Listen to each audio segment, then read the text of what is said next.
Should Wattson actually be buffed, or should Wattson be nerfed?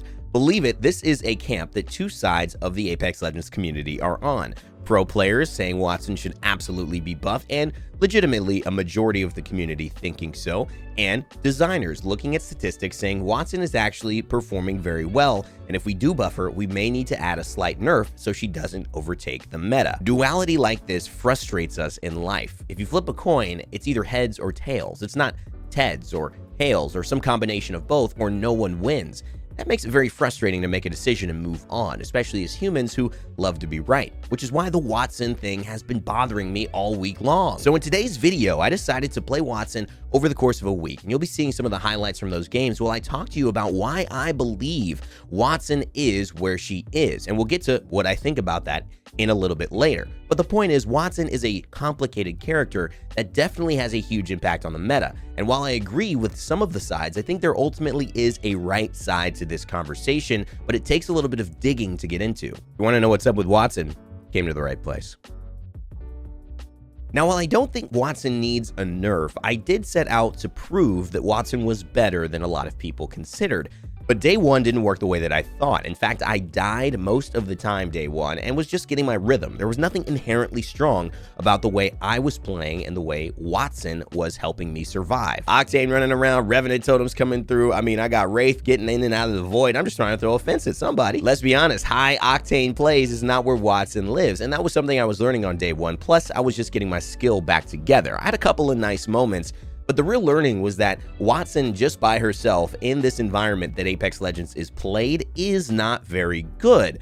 Unless, and by the way, that unless was discovered just a few days later when I really discovered the essence of what Wattson does and why she's powerful and why she was in the meta so strongly to begin with when she was first released. But we'll get into that just a little later. I first want to talk about why she's not successful now and the way that most people are probably playing Wattson. Wattson is a defensive legend, and she's a setup legend as well, meaning very much like Rampart, who is the ultimate setup legend, you have to set yourself up in order to take advantage of all that you can do. It's a process. It's very hard for a setup character to make decisions quickly enough to compete with characters who are jumping on jump pads into them with EVA 8 shotguns and multiple versions of them so that they can come back to life after their 100 HP from the Revenant totem is taken down.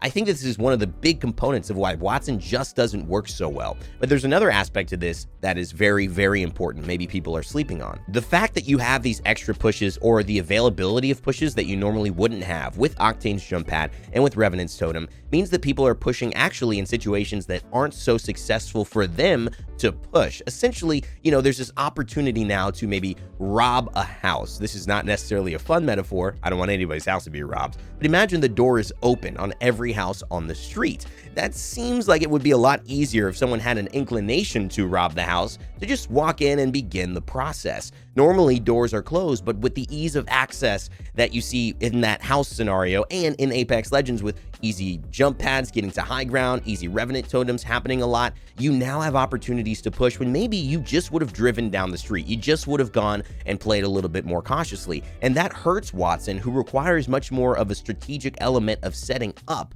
It's not occurring in this current meta. Gibraltar is the most important legend in Apex Legends for this reason, because he is the defensive legend that can defend on a moment's notice. He doesn't have to take a second to set things up. He presses Q, that circle goes down, he presses his ultimate, everyone cannot push into them unless they go into the circle, and there's Mastiffs waiting with a full team ready to take you down. This is what Gibraltar has been doing for the meta for so long, and why he's so valuable at the highest of levels. And this starts to get us to the unless I mentioned, but it also starts to add another question of how do you make a character like Wattson viable in a meta like this? Or is that impossible? Is there no way for Wattson to be viable in a Revenant Octane aggressive pushing meta? We'll get to that a little bit later, but let's talk about that unless I mentioned. How can Wattson actually be good? The real answer is that I couldn't play around my teammates. My teammates had to play around me.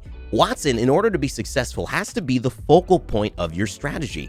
It doesn't work any way else. Whereas Crypto, Bloodhound, Wraith, Bangalore, Lifeline, Mirage, even Octane, characters in Apex Legends can play with each other and not have to be the center of attention at all times. Wattson is a character that you plan around. She is the plan. Get to a place, Wattson fence up, have these generators that are protecting us from grenades, and hold down an area. She doesn't provide anything in the run of play, like almost all of those characters do. And it was almost a light bulb moment for me, realizing that in the run of play, just playing Apex, moving from thing to thing, Wattson does pretty much nothing. And in a meta where you aren't setting up as much and everyone is running and gunning and jump padding towards you, why would Wattson be valuable? She wouldn't. So in this way, the pros are absolutely right. There's no way, the way the game is being played, I would assume Wattson would add more value than any other legend who can be a little bit more independent and just provide value to a team while also being self-sufficient, versus Wattson, who kind of has to be played around. We can't be Octane, Revenant, Totem jump padding in and then leaving Wattson by herself to hold down a building that we want. We're giving that building up if we're going that aggressive. And so that is where Wattson fails at the high level, the way it is currently being played. So in this way, the pros are absolutely right. But are they right about Wattson needing a buff? Is that the answer in order to get Wattson into this meta? And that's where I think maybe there's a little bit of oversight. And this is where we have this conversation, because Wattson mains want a buff to be viable.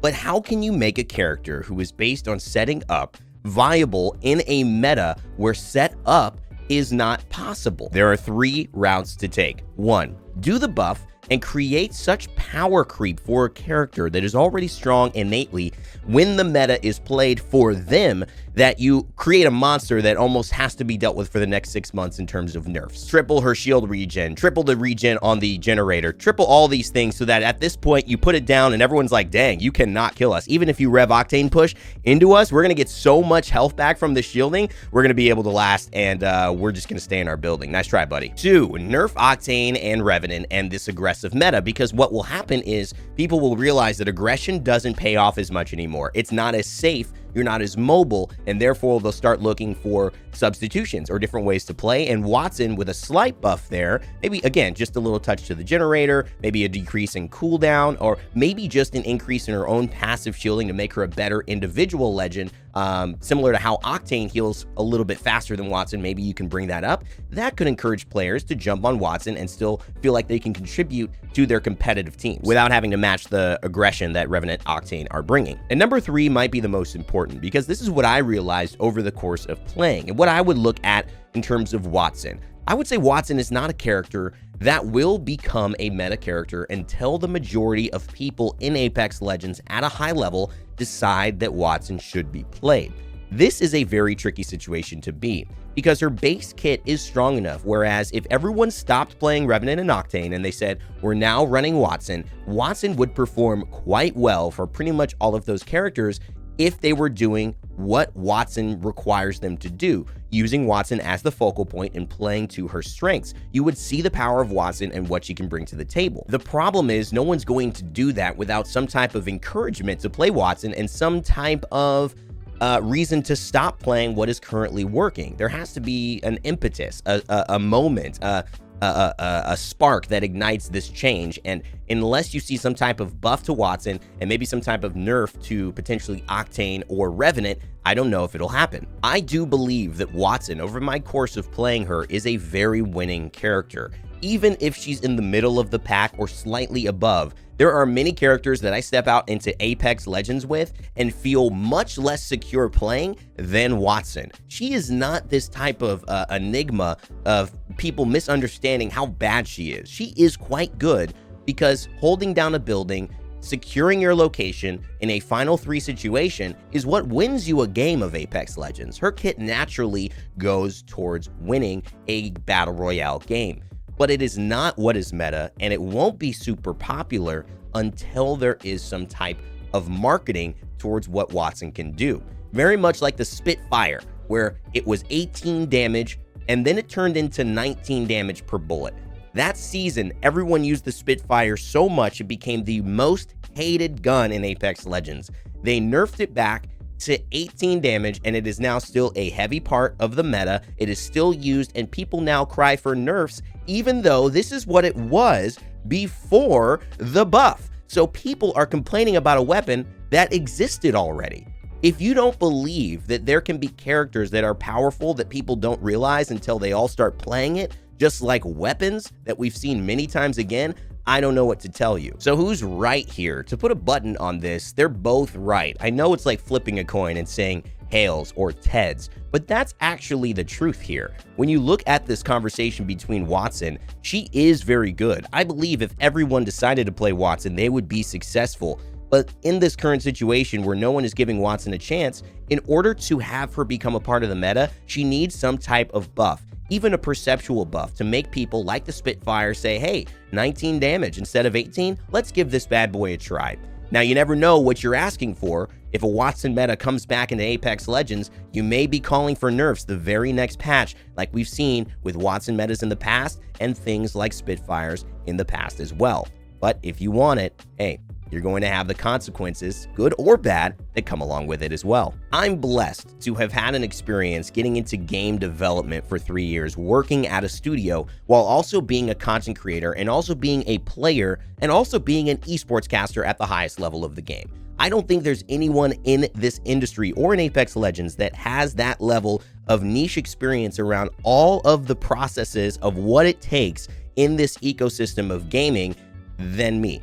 And I do believe that it's something that I provide to my audience in a very unique way. I'm not the best at any of them. I like being good at a lot of different things. But in terms of having a wide and broad perspective from different lenses, I know I offer you guys that better than almost anyone else. And I stand by that, and hopefully you guys enjoy these types of conversations. If you do, I'd love you to leave a like and subscribe and comment what you liked about it. If you want to see something else though, or some other topic that I bring up, maybe some other conversation going on in gaming or in Apex Legends, please let me know in the comment section below. I'll be looking for those comments, might be responding them, and if any inspire a video of mine, I'll be shouting you out in the very next video. In the comment section today, let's talk about Revenant and Octane changes if you think they need them, and also any Wattson buffs you would propose. Let's get some ideas flowing, and maybe we'll see if they end up coming to fruition. Never give up, never stop gaming. I'll see you all next time.